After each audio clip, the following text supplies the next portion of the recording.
مولانا عبد الحکیم اسحاق کے بیانات کے لیے حکیم اسحاق آفیشل کو سبسکرائب کریں۔ مولانا عبد الحکیم اسحاق۔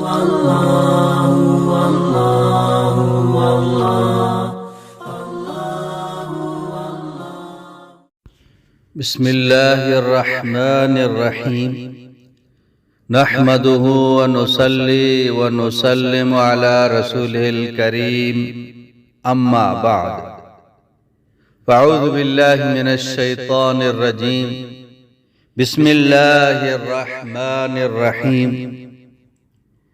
آج یہ وظیفہ رشتے کے لیے یہ تیر با ہدف ہے۔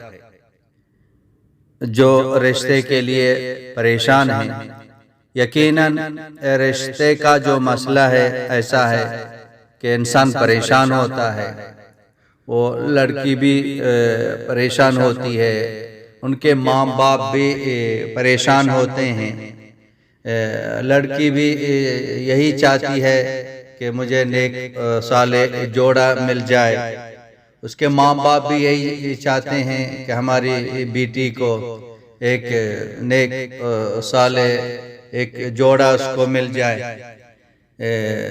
تاکہ دنیا کے اندر وہ کسی کا محتاج نہ ہو، چین سکون کے ساتھ اپنی زندگی گزارے۔ یقیناً انسان پریشان ہوتا ہے، کہ پریشان ہونے کی ضرورت نہیں ہے۔ تو اللہ پاک بڑا کریم ہے، اپنے بندوں پر بڑا مہربان ہے، جو اس کے لیے خیر ہے اللہ پاک اسی کا فیصلہ فرماتے ہیں۔ بس ہم اللہ پاک کی طرف رجوع کریں، اللہ پاک سے مانگیں، انشاءاللہ تعالی بڑا کریم ہے، ماں باپ سے بھی والدہ سے بھی زیادہ وہ مہربان ہے، 70 گنا زیادہ محبت کرنے والا ہے۔ وہ بھی نہیں چاہتے ہیں کہ میرے بندے میری بندیاں پریشان ہوں۔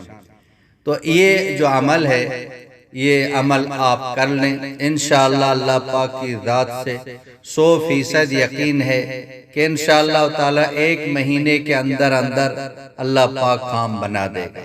یقین کے ساتھ کریں، تسلسل کے ساتھ کریں، دھیان کے ساتھ کریں، 5 وقت نماز کی پابندی کرتے ہوئے، تمام گناہوں سے بچتے ہوئے جو یہ عمل کرے گا یقیناً انشاءاللہ تعالی اس کا کام ہو جائے گا۔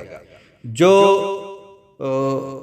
کنواری بیٹیاں ہیں، لڑکیاں ہیں، یا جس شخص کی کنواری لڑکی ہو اور کوئی شخص اس کی نسبت کے لیے پیغام نہ دیتا ہو، تو وہ تازہ وضو کر کے 2 رکعت نفل پڑھے اور نماز سے فارغ ہو کر جو اس کا مقصد ہے رشتہ، وہ مقصد کو پیش نظر رکھتے ہوئے 100 مرتبہ یا لطیفو یا لطیفو یا لطیفو پڑھے، انشاءاللہ تعالی 1 مہینے میں مقصد اس کا جو مقصد ہے وہ پورا ہو جائے گا۔ کم از کم 1 ماہ یہ عمل جاری رکھے، 1 مہینے کے اندر انشاءاللہ تعالی نیک صالح جوڑا اس کو مل جائے گا۔ بہت ہی مجرب ہے، صدقہ جاریہ سمجھ کر دوسری جو بہنیں ہیں، بیٹیاں ہیں، ان تک یہ وظیفہ پہنچا دیں۔ وآخر دعوانا ان الحمدللہ رب العالمین۔ مولانا عبد الحکیم اسحاق کے بیانات کے لیے حکیم اسحاق آفیشل کو سبسکرائب کریں۔ مولانا عبد الحکیم اسحاق۔